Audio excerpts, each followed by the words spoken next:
Second reading of Bill C-11. Senator Housakos. Thank you, Mr. Speaker. Colleagues, as I begin my remarks on Bill C-11, I'm probably going to surprise many of you by agreeing with the bill's sponsor, Senator Dawson. We're absolutely in need of modernization of our Broadcasting Act, and we must do so, to quote Senator Dawson, in a way that appropriately considers the technical realities, business models, and dynamic play in the current broadcasting system. Furthermore, and this is where Senator Dawson makes an extremely important point, and I quote, "The law needs to establish an updated regulatory framework with clear guidance, the necessary tools, and the flexibility needed to maintain its relevancy," end of quote. That is pretty much, colleagues, where Senator Dawson and I part ways on Bill C-11. Perhaps the biggest problem with this legislation is its scope, because the government and bureaucrats who wrote this bill have wrongly treated the internet as a form of broadcasting. While there are streaming platforms who behave like broadcasters and should certainly be brought into our regulatory framework as such, this bill goes beyond that. Vivek Krishnamurthy, Director of Samuelson Glusco Canadian Internet Policy and Public Interest Clinic at the University of Ottawa, explains the difference during our pre-study in this way. He says, "The first is spectrum scarcity. There's only so much spectrum available for linear broadcasting or bandwidth on traditional cable connection, so certain kinds of restrictions on content are more justifiable in a broadcasting context than an internet context," end of quote. He goes on to point out that there is no spectrum scarcity in the online world, that an individual can watch as many cat videos as they want on a platform without affecting the ability of other people to see content online. Mr. Krishnamurthy takes exception to the range of the definition of broadcasting in the proposed legislation, coupled with the existing legislation, saying that taken together, these provisions seek to regulate practically all content on the internet, end of quote. And actually, I quote Mr. Krishnamurthy, where he says, "We shouldn't be enacting laws that seek to sweep so much content into regulatory scheme. Surely there are problems with internet content distribution, but those require a different kind of response. We shouldn't say that everything is in except for these few things that are out. Let's look at the exceptions in proposed Section 4.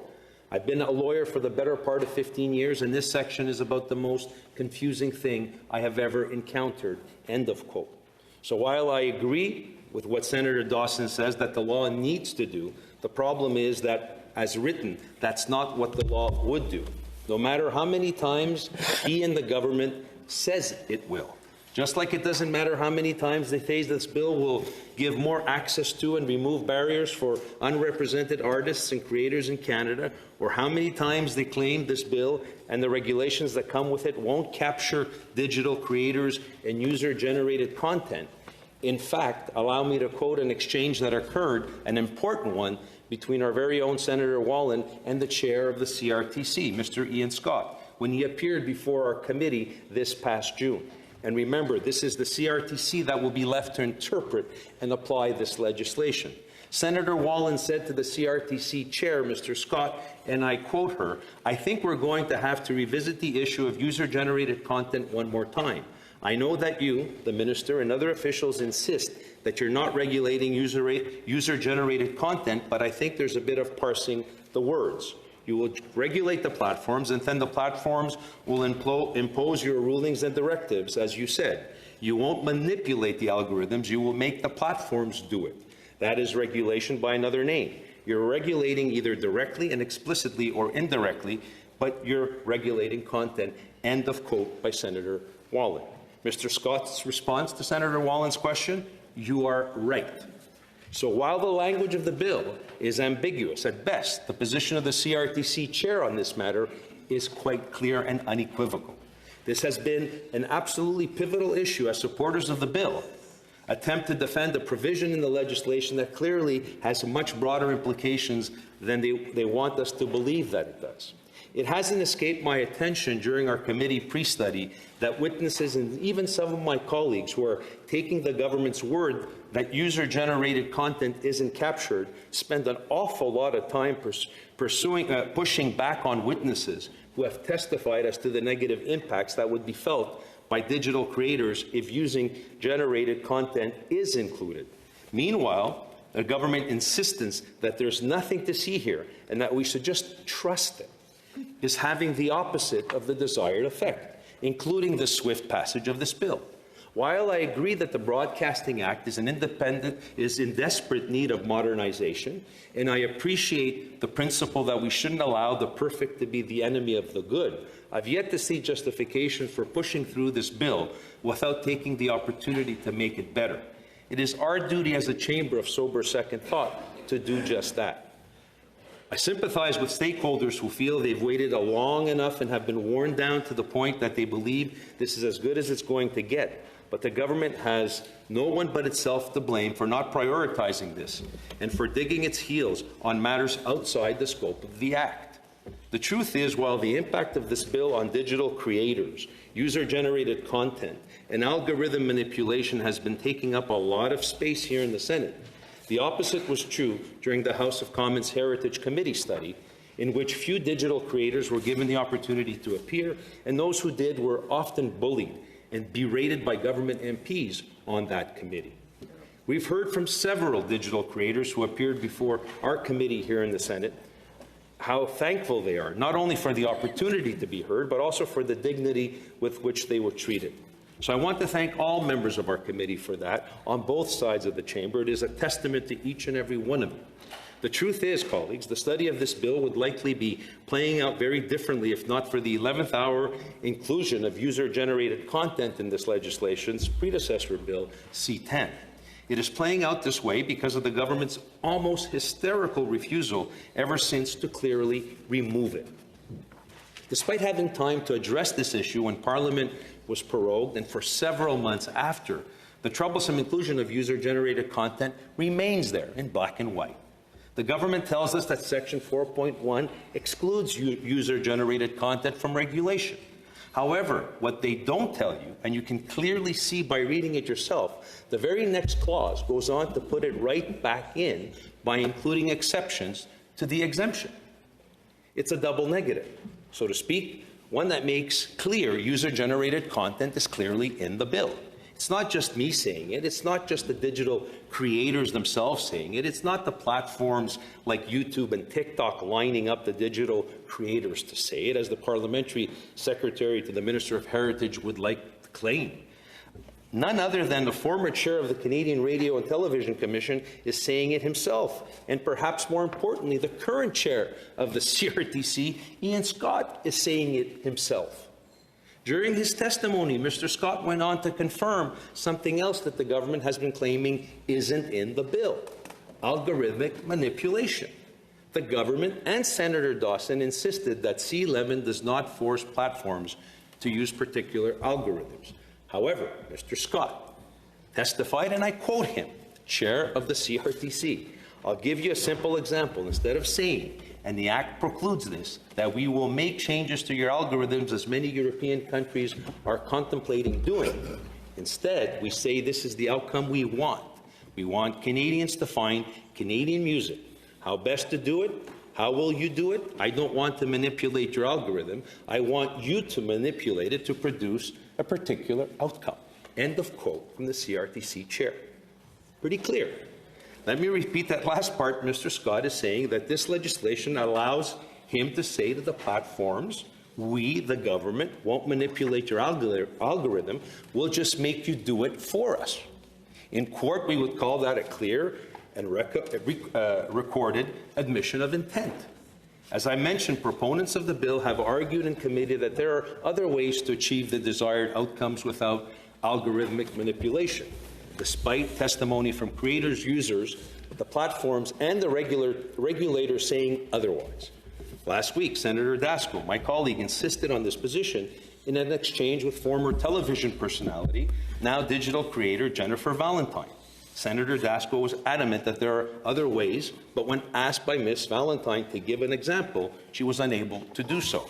I just want to be clear here, colleagues. We're talking about all platforms. We're talking specifically about platforms that feature user-generated content like YouTube and Instagram, to name a couple. It isn't just user creators and the platforms who are raising the red flag. there are also significant privacy concerns with the government's approach, which were outlined by the Privacy Commissioner, Philippe Dufresne, when he appeared before our committee. Mr. Dufresne stated, and I quote, "The bill would provide the CRTC with the power to impose conditions respecting the discoverability of Canadian programs and programming services. While the bill specifies in doing so, the CRTC could not require the use of a specific computer algorithm or source code. Discoverability conditions could nonetheless potentially require the adaptation of existing algorithms that rely on personal information or the analysis of personal information to determine where user-generated content is Canadian. The potential privacy impacts would depend upon the specific circumstances of each case, including how these powers are exercised by the CRTC and how regulated entities respond to new obligations by their collection and analysis of personal information. Given this, and it will be important that these privacy implications be fully assessed and mitigated prior to the CRTC imposing these conditions," end of quote by the Privacy Commissioner. The Commissioner recommended that we adopt an amendment to clearly incorporate the protection of privacy as an objective of the Act. I completely agree that this is a minimal step for us to take. Much of the approach that underpins this bill are, as I mentioned previously, just trust us. Assumptions particularly as related to the powers of the CRTC. CRTC Chair, Mr. Scott, referenced the consultative process that would follow upon the passage of this legislation. He noted that this process would be a central role in determining how platforms could and should best achieve particular outcomes. It all sounds wonderful to those who implicitly trust large government bureaucracy, but as Monica Auer, Executive Director, Forum for Research and Policy and Communications, testified before our Senate committee, and I quote her, "In terms of accountability and transparency, the problem with the CRTC right now is that it is not making its decisions public. Every year, it's publishing dozens of decisions that you can't see because there's no hyperlink, and they don't publish. When we say that the CRTC is transparent, it is simply not. It is holding public hearings without witnesses. I'm sorry, you've been very kind to invite me, but the CRTC chooses not to invite anybody to some hearings, including transfers of ownership." End of quote. I submit that such testimony about an absence of transparency in the CRTC should be of equal concern to us in this chamber, as it is an absence of transparency on the part of online platforms. Otherwise, it is, shall we say, a bit rich. However, I do in fact fully agree that Canadian consumers have a right to great transparency. However, we need to be cognizant of the fact that by giving the CRTC powers as are being proposed in this bill, there simply will be no outcome other than algorithm manipulation, as promised by the Chair. For many of these platforms, there just isn't enough screen real estate to accomplish the kind of outcomes we are talking about without such manipulation, even if it is passive manipulation. And by passive, I'm referring to having a tab or file that compiles Canadian content, for example. The problem with that is that it's just not physically possible on some of the platforms we're talking about. Colleagues, if you take a moment to look at your phone on an app like Instagram, you'll see right away what I'm talking about. These types of platforms or apps are essentially just feeds. And the only way to promote Canadian content, to make sure it shows up in someone's feeds more often than something that is not Canadian content, is to manipulate the algorithm. So as much as the government and supporters of this bill insist that it won't affect algorithms, for many platforms, it's completely unavoidable. That's the point that Jennifer Valentine, Scott Benzie, Justin Tumchuk, Darcy Michael, Morgan Fortier, J.J. McCullough, Frederic Bastien, and so many more have all made during this testimony at our committee. With this legislation written the way it is, an arm of the government would be compelling platforms to change the way they do business to keep their customers coming back. And we're also interfering with the businesses of Canadian digital creators. We're interfering with their livelihoods. They're asking us not to do so. They're telling us that they're doing quite well already, and they deserve to be left alone. As Morgan Fortier, CEO of Skyship Entertainment, perhaps Canada's most successful exporter of Canadian content on YouTube, told our committee, when you tamper with that, you are essentially doing the same thing as tampering with the ability of radio stations to access ratings information and to adjust their playlist or on-air talent accordingly. And I'll take it a step further. It would be like telling a bookstore they can't use their sales information or bestseller list to determine how many copies of a book to order, or tell them where they can or can't place certain books in their store to optimize their sales. Most legislators wouldn't dream of advocating that level of interference in the private sector marketing, but yet this is precisely what we're considering in this bill. Why would we do that? And why would we continue to impugn the motives of these companies as if they're up to something other than running a business and trying to make a profit? Why do we assume nefarious motivations on the part of these platforms when it comes to the conduct of their business that we wouldn't assume of other businesses like radio stations or bookstores? Just because, with all due respect, colleagues, we don't understand it, doesn't mean they must be up to no good. You know what a lot of people who are affected by this and looking at us, myself included, and saying right now, okay, boomer, and that is the truth. This isn't an argument against greater transparency, but rather in favor of placing greater trust in the users of these platforms and in the creators of these platforms, who we know what they want to watch or listen or to promote, and to judge for themselves whether platforms are meeting those needs. It's an argument in simple favor of consumer choice. The consumer experience will be further impacted by the prohibitive cost of regulatory user-generated content in the manner described in this bill. Not only will the higher costs to the platforms be passed on to consumers, but in some cases could lead to some platforms pulling out of Canadian market altogether. Should that occur, do you know what will be the disproportionately affected? Diaspora communities in Canada, because it will be the smaller platforms that serve these communities from abroad that will most likely decide that they no longer could afford the cost of doing business here in Canada. The consumer experience will also be negatively impacted because they will lose trust in the system. They will be seeing more and more content that is not based on their likes and their interests. I get that. That sounds like an enticing prospect to force people out of their comfort zone. But who of us wishes to be force-fed? Being force-fed never has had the desired or intended impact. If anything, the more something feels like it is being forced on an individual or a society, the less trusting will they be of whomever or whatever is forcing it on them, and the less inclined they will be to appreciate it or desire it, and that is a fact. And that, colleagues, will become a problem for the very people this bill is supposedly designed to protect and promote, Canadian artists and creators. There's a risk that many consumers will tune such content out altogether. They will go elsewhere. They will find what they're looking for unimpeded. They will click simply and make it go away.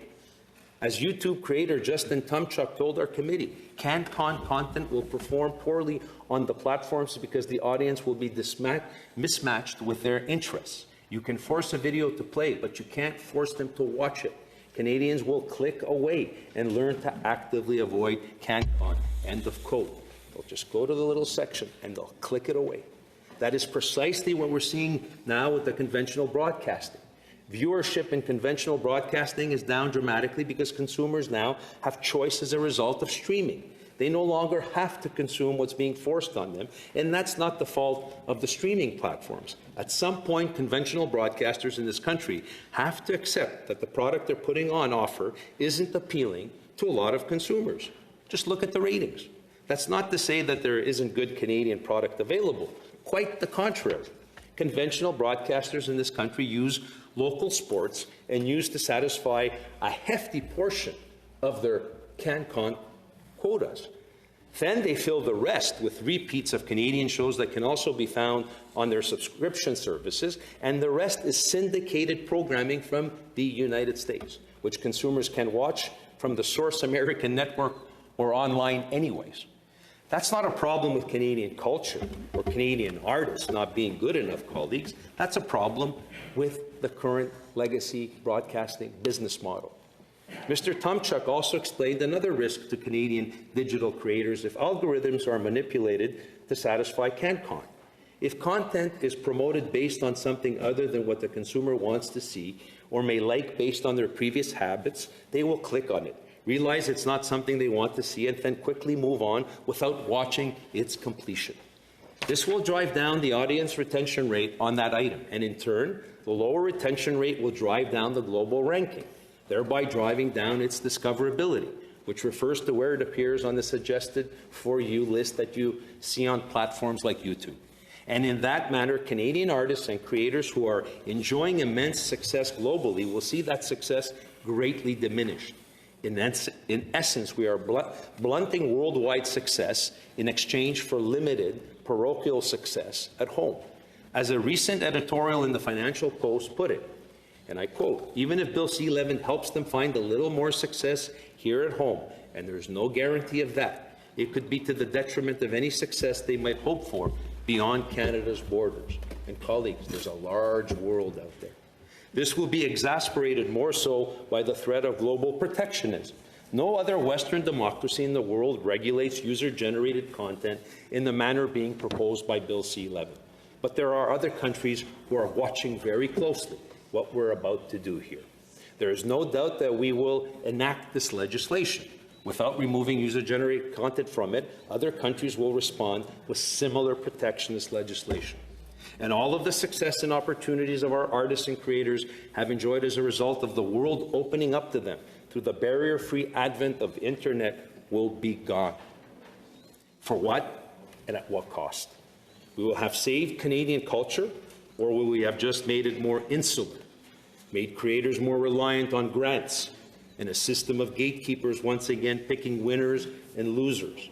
Will we have provided more exposure for underrepresented voices, or will we have just thrown up barriers where there currently are none?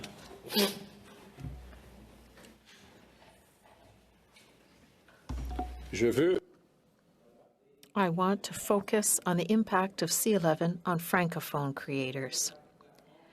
With traditional Canadian broadcasting platforms, Francophone artists have a limited audience.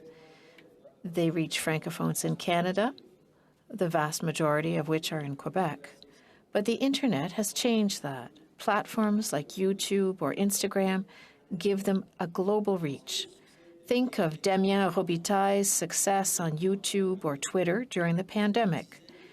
Tens of thousands of people who don't speak a word of French and who would never think of listening to a French-language broadcaster have seen his music videos. Clearly, we need to ensure that Quebec, Acadian, Franco-Ontarian, and other cultures not only survive but thrive. But it is a mistake to think that digital platforms only represent a threat to Francophones in Canada, and that we must fight them and reduce their reach. The Internet represents freedom, the freedom for a Quebecer to listen to music from Burkina Faso, and the freedom for a Lebanese citizen to listen to La Bottine Souriante on New Year's Eve. The government must be very careful. It would be counterproductive for Canadian culture to try to erect barriers all around. In any case, it is illusory to think that this would work. As a Quebecer, I understand very well that our artists and creators live in a different reality and have different challenges than their English-speaking colleagues. I fully support the principle that the federal government must play a role in promoting Canadian culture and must ensure that digital platforms become a springboard for Canadian artists and creators, particularly Francophones. Unfortunately, I do not believe that C-11 is the necessary tool. I quote Fred Bastien-Forêt, a YouTuber, "If we really want to prioritize Canadian culture, Quebec, Canadian, Montreal, and Francophone, I would focus on allowing those who are already using these platforms to become better and have more production value on air." We've seen indications from these platforms that they understand that contributing to Canada's cultural ecosystem is a requirement of doing business in our country.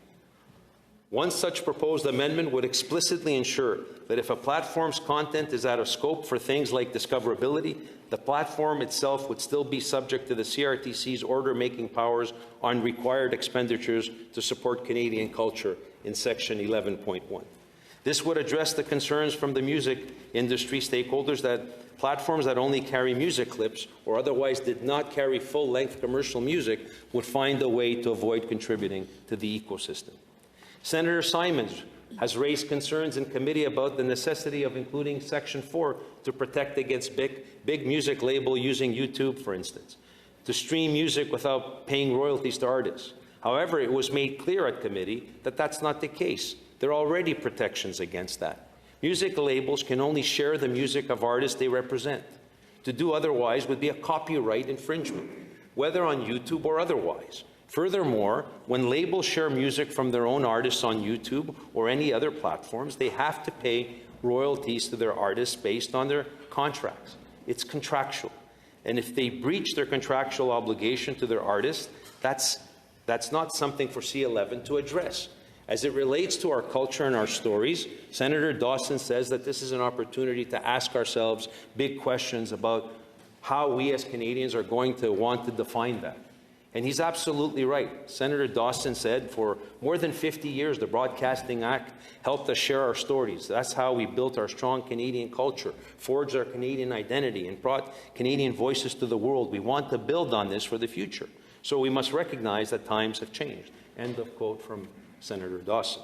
100% I agree with you, Senator Dawson. The problem is that this bill doesn't recognize that times have changed. On the contrary, it is trying to replicate, revive a system, and relive in the past, a past that is clearly on life support if you look at legacy broadcasters.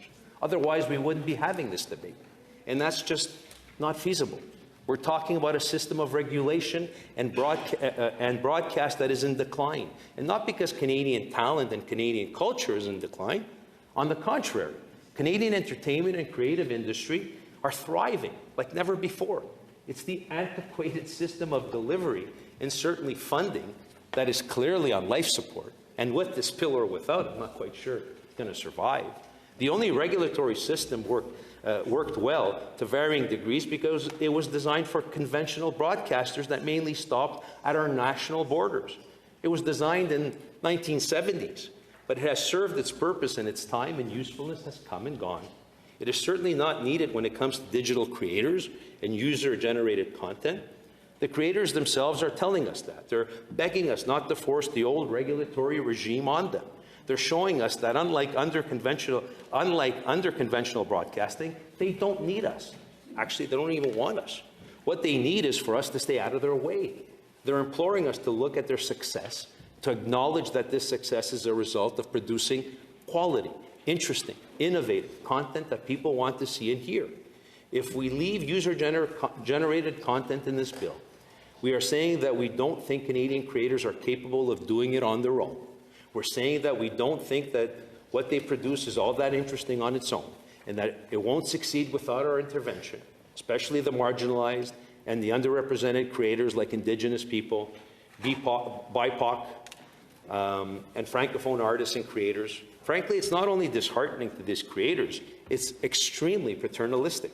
If we truly want to remove the barriers that underserved and marginalized Canadians are facing, we should start by ensuring equal access to reliable internet service across Canada, especially for communities in the north, for example, which currently are underserved. We should also look at ways to assist in informing artists and creators on how to produce quality content and how to upload it themselves. As a matter of fact, the very platforms that are being somewhat demonized about their algorithms and source codes and their supposed lack of transparency have testified that they're setting up accelerated programs to provide exactly that kind of education and incubation for emerging artists and creators. One recent example of this was Google's announcement on October the 3rd of $2.7 million in funding to empower Indigenous peoples in Canada to help close the skills and education gap between Indigenous and non-Indigenous communities in this country to reskill Indigenous job seekers for new careers in technology. Obviously, that's just one example, but we need to continue to encourage more of that. But again, colleagues, we heard from creators themselves time and time again that the best thing we can do to make sure Indigenous and BIPOC, Francophone and other underrepresented artists and creators in Canada do not face barriers in showcasing their art and their work is to quite simply get out of their way. What I fear with respect to Bill C-11 is that if passed in its current form, we will risk standing squarely in their way. That would be a terrible outcome. Here, I think it is useful to return to Senator Dawson's point about the law needing to provide clear guidance. And sorry for over-quoting you in the speech, Senator Dawson, but I agree with that insofar as I think it is absolutely necessary to amend this bill to make it crystal clear that user-generated content is out. That's all we have to do. Let there be no doubt for anyone, at least for all the persons tasked with implementing and overseeing it. And I implore the members of the Committee on Transport and Communication to deliberate on the best way to accomplish that. But we need to do that. If there's any consensus among a majority of witnesses who have appeared before our committee, it is on the importance of doing just that. That brings us to the central rationale for this legislation, that foreign streaming companies that behave like broadcasters must pay their fair share in relation to profits they generate in the Canadian market share. These are the streaming companies included, but not limited to, Netflix, Disney Plus, Prime Video, just to name a few. This is where there is a little less daylight between what the government is proposing and what my concerns are regarding those proposals, but there is some. It's interesting to me anyway that our committee has heard from several witnesses who are proponents of the Bill C-11 who are seeking amendments nevertheless. It is telling when even supporters of the bill come to the Parliament seeking amendments. We have seen this on other recent bills where it is far from clear that the government has listened or even properly consulted on legislation it has chosen to bring forward. The good news is that we're here to fix flawed legislation. As Senator Dawson says, we have an opportunity here, and I agree. We must seize that opportunity. This bill and its predecessor, Bill C-10, have taken so long to advance through the parliamentary process, and if we're being honest, as I said earlier, that lies primarily at the feet of the government. Regardless, it's taken so long, so taking a little more time now to get it right is not the doomsday scenario the government would like us to believe it is. The minister responsible for this file, Mr. Rodriguez, would have us believe that we are bleeding money and losing out on some imaginary windfall of $1 billion. I say imaginary because neither the minister nor his department have never been able to provide documentation of where that number comes from. By the way, I've asked a countless number of witnesses. They can't give me an answer either before our committee. Regardless, I appreciate that an entire industry is awaiting this legislation, but I'm confident that in the long run, everyone in the industry and consumers will appreciate that we took the time and the opportunity to make sure that whatever changes we make to the Broadcasting Act, and they will either stand the test of time or have the flexibility, as Senator Dawson himself pointed out, to adapt to a continuously evolving Internet. In this regard, I want to go back to something Minister Rodriguez claimed, and also Senator Dawson echoed in relation to the money or the broadcasting sector is supposedly losing. Yes, it is true. Conventional broadcasters are losing revenue. In turn, entities like the Canadian Media Fund don't receive the same amount of money they once did. However, this notion that foreign streamers are not paying their fair share is at minimum not entirely accurate. While funds may not be going directly into these centralized kitties that our current system props up and forces artists and creators to rely on, it doesn't mean there isn't money on the table for Canadian artists and creators. On the contrary, one could argue that because a portion of the funds no longer goes to the gatekeepers who pick winners and losers, there's actually more money for Canadian artists and creators themselves. Our committee heard from Wendy Noss of the Motion Picture Association, which include companies like Disney, NBC Universal, Netflix, Paramount, Sony, Warner Brothers, and Discovery. In 2021, the MPA spent more than $5 billion across Canada, accounting for more than half of all production in this country and 90% of the growth in the sector over the last decade. They hired, trained, and provided opportunities for 200,000 Canadians, mostly talented creative workers, and supported more than 47,000 Canadian businesses. This so far exceeds the footprint of government, supported corporations like the CBC that should give us all a pause and a real think. However, despite this impressive economic footprint that these companies have In Canada, we are asking them to pay more into our paternalistic system that supports domestic companies. Meanwhile, Canadian broadcasters who pay into these mandatory kitties draw benefits and protections from them that these foreign streamers will not, according to this bill. So they will have to pay into them without being afforded the same benefits and protections. How is that fair or level playing field? Then there's the additional problem of the outdated definition, which the bill perpetuates as to what counts as Canadian content, and it is twofold for foreign streaming companies. First, the global undertakings. They operate for a worldwide audience, not just a closed domestic market. Unlike conventional broadcasters who have the advantage of using localized sports and news programming to count against their minimum CanCon requirements, these undertakings cannot. Second, I will say quite plainly, they don't get credit for the investment they do make into Canadian storytelling and supporting Canadian artists. The example of A Handmaid's Tale is often raised, a production that is filmed in Toronto, whose story is partly or even largely set in Toronto, which employs Canadians, which was written by a celebrated Canadian author, but yet is not considered Canadian content because the owner of the production company, the investor, is not Canadian. That example is far from unique, yet it is a product of our outdated Canadian content rules. Think about it. The millions of dollars that a foreign production or streaming company is willing to invest in telling a Canadian story and employing many Canadian artists, writers, actors, producers, editors, cameramen, audio techs is not good enough unless they also hand over ownership of the product. This is notwithstanding the money they are often pouring into the economy of the Canadian towns and cities and our infrastructure, hotels, and so on and so forth. And our government has the nerve to claim that this is justified under the guise that they are protecting and promoting Canadian culture and Canadian artists. Colleagues, Canadian artists have never been busier in the history of this country. And it's because of the new platforms and the new opportunities, not because of the legacy broadcasters. Now, that's about protecting the big, but the whole thing about this bill is about protecting the big corporate players in our television and film sector, who are used to calling the shots under the old system and want to make sure that nothing changes under the new modern system. And that's the biggest problem I have with this part of the bill. I'm not suggesting we just hand the keys over to streaming companies that allow them to come in here and make money hand over fist with Canadians, without Canadians benefiting. But I'd like the government supporters of this legislation to be equally as clear about what the bill really protects, and it's the status quo. It's the guys in the corner offices, and let's call a spade of Bell Media, Rogers, Quebecor. None of what here takes into consideration that Canadian talent themselves want to work with the best producers, writers, actors, singers, and singers in the world, nor does it consider that the best in the world want to work and collaborate with Canadians who are leaders and the best in their field.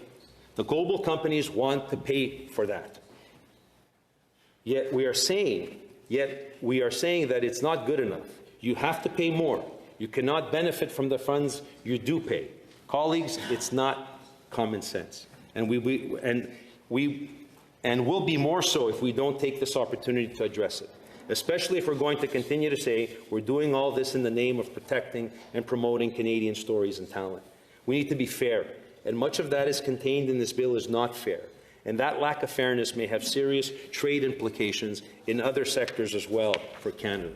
The former chair of the CRTC, Conrad von Finkenstein, as well as other witnesses, were quite clear on this when he appeared before our committee, and he said, and I quote him, under the Canadian United States-Mexico Agreement, or CUSMA, such restrictions, while falling under the cultural industry exemption and thus technically allow our partners to take retaliatory measures of equivalent commercial effect. Since most streamers are U.S.-based, you can expect that to happen, end of quote. These are serious considerations which the government has quite evidently ignored. The government, the sponsor, and all the supporters of this bill in this chamber talk poetically about the urgent need to modernize the Act in order to account for the realities of the digital age. But nowhere do I see any modern thinking.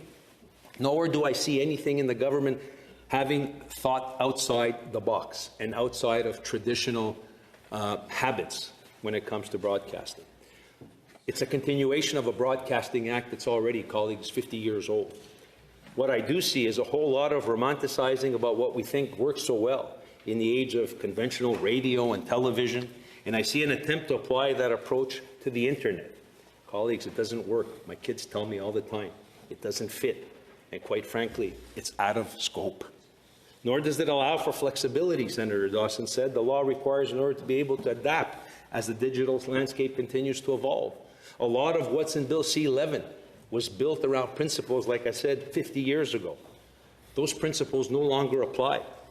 Just look at the way the millennials start consuming information, the way they put it out, the way they consume it compared to how an old guy like me consumes it. Where's the impetus in this legislation for conventional broadcasters to adapt their business models to deal with the reality of the digital age?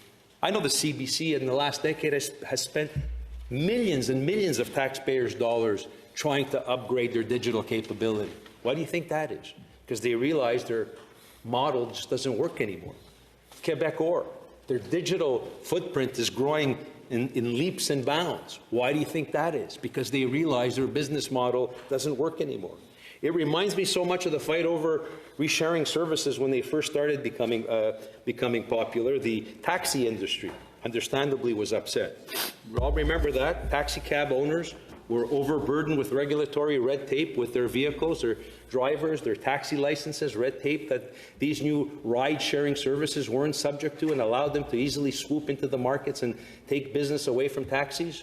Drivers and owners were upset. I don't blame them. They at least wanted a level playing field. But the truth is, there had to be some adjustments on the part of the taxi industry and on the part of the ride-sharing services. Look, I resisted Uber for a very long time, but I'm not the norm. Millennials have changed the way we do things. Certainly, regulatory obligations have reasonably been placed on these ride-sharing services, especially where passenger safety is concerned.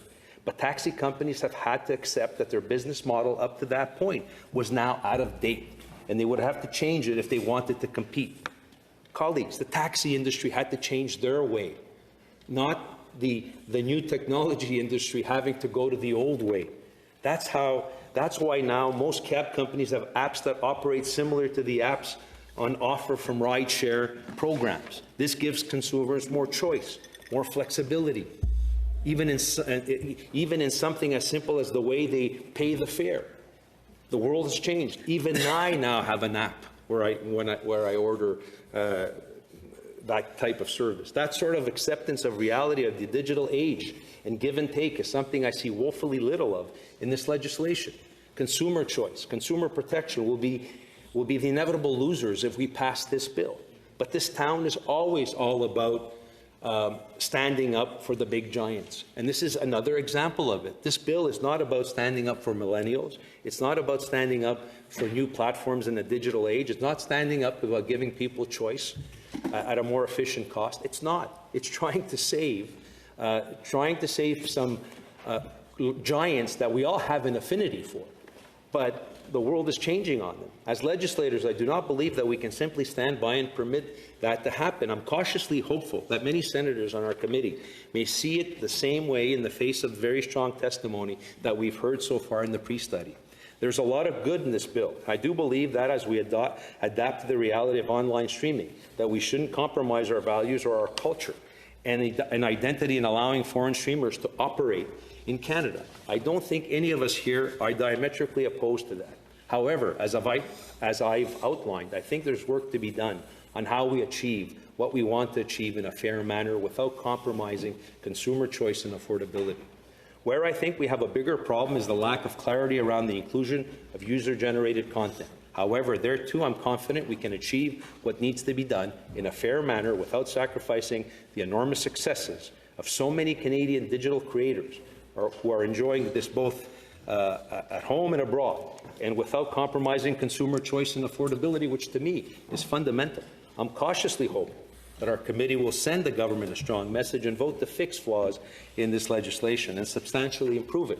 We've waited decades and decades to deal with the Broadcasting Act, and we have an opportunity in a nonpartisan, transparent fashion to fix it, because at the end of the day, we've heard from so many stakeholders that have come before our committee, and very, very few think that this bill is fine as is. Even those that support the principle of the bill, which I don't, and I've always been clear about that. Even those that support the principle of the bill come with a long list of fixes which they think have to be dealt with.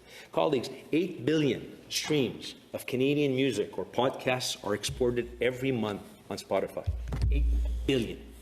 The top 9 international markets for Canadian artists provide 7.2 streams of Canadian content for every one person in Canada. Streaming is driving record revenues for companies like Spotify, record labels, and music publishing partners, now representing 77.9% of the market for recorded music in Canada.